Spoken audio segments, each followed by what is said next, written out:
Gimana ya, Masnya, dibilang sehat enggak, dibilang sakit juga enggak. Jadi maksudnya dia jalan biasa, cuman untuk cara, komunikasinya itu loh, jadi nggak bisa lancar. Terakhir saya lihat sehat-sehat aja. Ya udah tua juga sih. Ya kayak orang tua biasa lah, pelan-pelan gitu. Tapi udah mendingan daripada yang dulu waktu waktu sakit tuh. Sekarang udah mendingan. Nah, cara ngomongnya.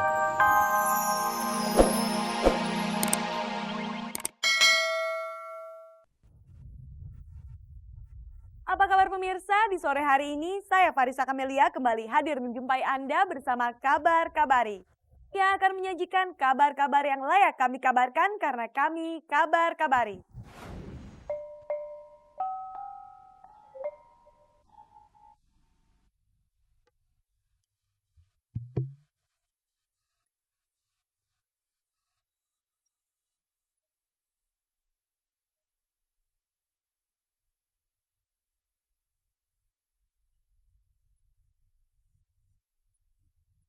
Untuk menyambut Lebaran yang sebentar lagi tiba, Aa Gim bersama keluarganya telah menyusun persiapan sejak jauh-jauh hari.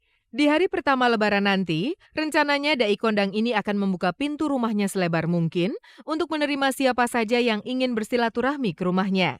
Ia juga berencana mengunjungi pesantren miliknya dan para tetangga sekitar rumah untuk merayakan Lebaran.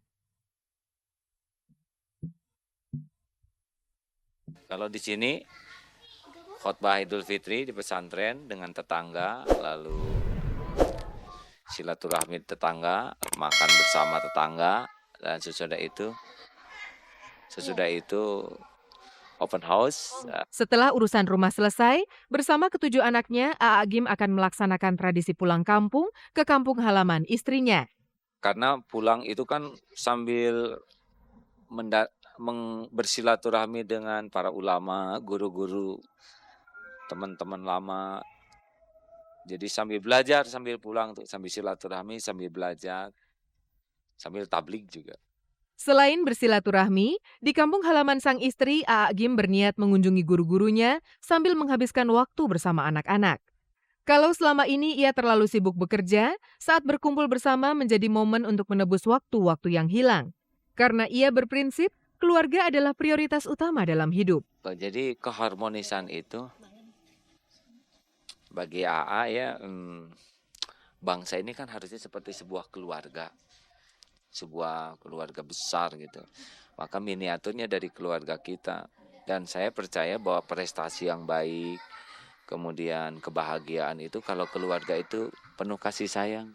Jadi AA ingin sekali keluarga ini benar-benar penuh dengan kasih sayang. Karena Islam kan mengajarkan kasih sayang.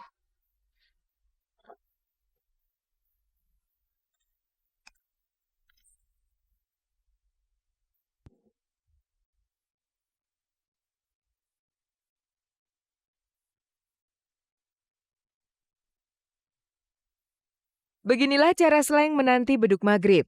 Bersama sekitar ratusan slanker yang berkumpul di sebuah sekolah di kawasan Duren 3, Jakarta Selatan, para personel slang menikmati musik kasidahan yang berisi seruan kebesaran Allah yang diakhiri dengan siraman rohani. Tak terasa, azan maghrib yang ditunggu-tunggu setelah seharian penuh menjalankan ibadah puasa tiba juga.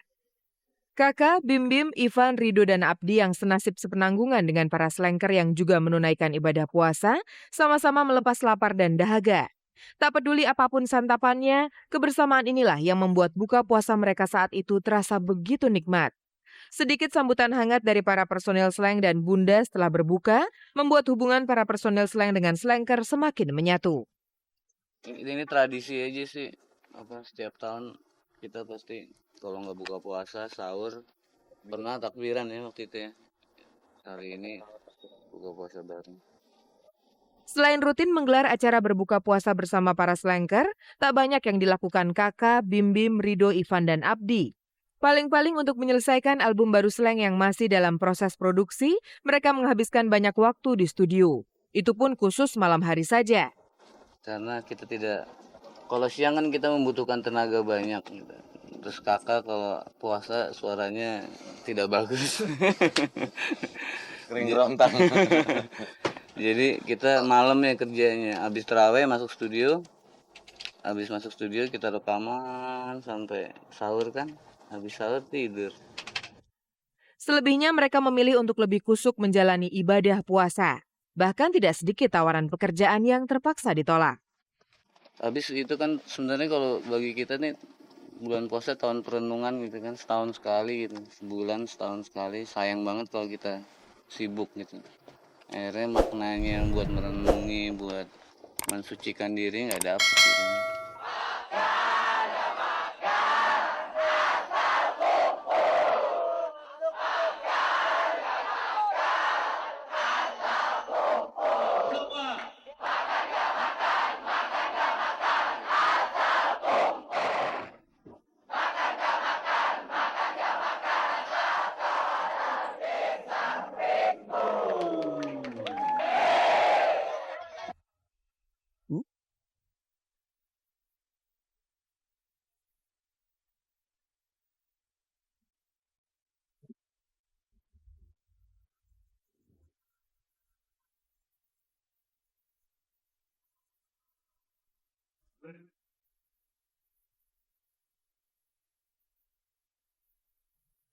Di antara masyarakat Petamburan yang berkumpul menanti pembagian sembako, dua remaja ini tampak menonjol.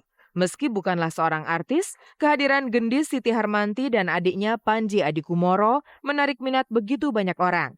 Maklumlah, hari Selasa kemarin, Gendis dan Panji membagi-bagikan ribuan sembako kepada masyarakat kurang mampu yang begitu mendambakan uluran tangan di tengah-tengah harga sembako yang mencekik leher. Kalau masyarakat sekitar berkumpul di antara Gendis dan Panji karena sembakonya, para wartawan pun tidak mau kalah ikut-ikutan berkumpul. Tapi bukan untuk sembako, melainkan untuk informasi mengenai kehidupan pernikahan orang tua Gendis dan Panji, pasangan Bambang Triatmojo dengan Siti Halimah yang beberapa kali dilanda gosip tak sedap. Gendis memang membantah kabar seputar hubungan ayahnya dengan seorang penyanyi yang ramai digosipkan itu. Bahkan acara yang digalangnya ini dalam rangka merayakan hari ulang tahun pernikahan ayah dan ibunya. Saya mau memperingati hari ulang tahun perkawinan mama papa saya yang ke-24 kemarin ini tanggal 24 November. Itu tuh pingin bagi kebahagiaan dengan membagikan sembako ke orang-orang yang membutuhkan. Seperti kedua orang tuanya, kehidupan Eyang Gendis dan Panji, mantan Presiden kedua Republik Indonesia yang tidak lagi terdengar kabarnya itu, diakui Gendis baik-baik saja. Eyang gimana ya, maksudnya dibilang sehat enggak, dibilang sakit juga enggak, jadi maksudnya dia jalan biasa, cuman untuk cara komunikasinya itu loh, jadi nggak bisa lancar. Terakhir saya lihat sehat-sehat aja. Ya udah tua juga sih. Ya kayak orang tua biasa lah, pelan-pelan gitu. Tapi udah mendingan daripada yang dulu waktu sakit tuh. Sekarang udah mendingan. Nah, cara ngomongnya.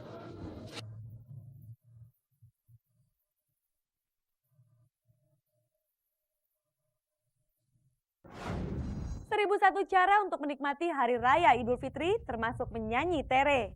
Di hari Lebaran nanti, dia justru menerima tawaran manggung di Pantai Utara, Jawa Tengah.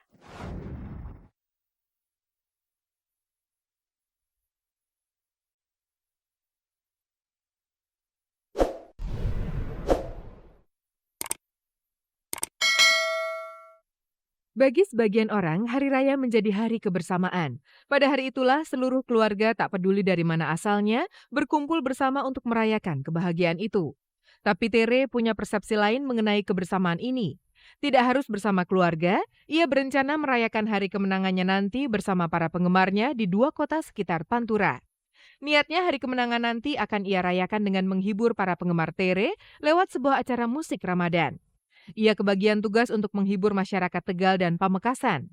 Jadi merekalah yang akan menjadi keluarga baru Tere untuk diajaknya bersama-sama berkumpul dan mensyukuri kemenangan ini. Aku menganggap ini salah satu bentuk dedikasiku aja terhadap keluarga-keluargaku yang lain yang ada di belahan bumi Indonesia. Lebaran, kalaupun mau dilihat dari sudut pandang silaturahmi, ya ini adalah momentum yang tepat buat aku bersilaturahmi sama teman-teman yang ada di Tegal dan di Pamekasan, tempat aku ntar akan ikutan berpartisipasi di acara Salam Ramadan ini. Memang sedikit tak lazim. Sementara orang lain rela-relaan berdesak-desakan demi berkumpul di hari raya bersama keluarga di kampung halaman, Tere justru menjauhkan diri dan meninggalkan keluarganya di Jakarta. Tapi ketidaklaziman ini buat Tere adalah dinamika hidup. Ini juga keluarga kan? Ya, perspektifku tentang keluarga beda mungkin ya, agak sedikit progresif gitu. Mungkin buat mainstream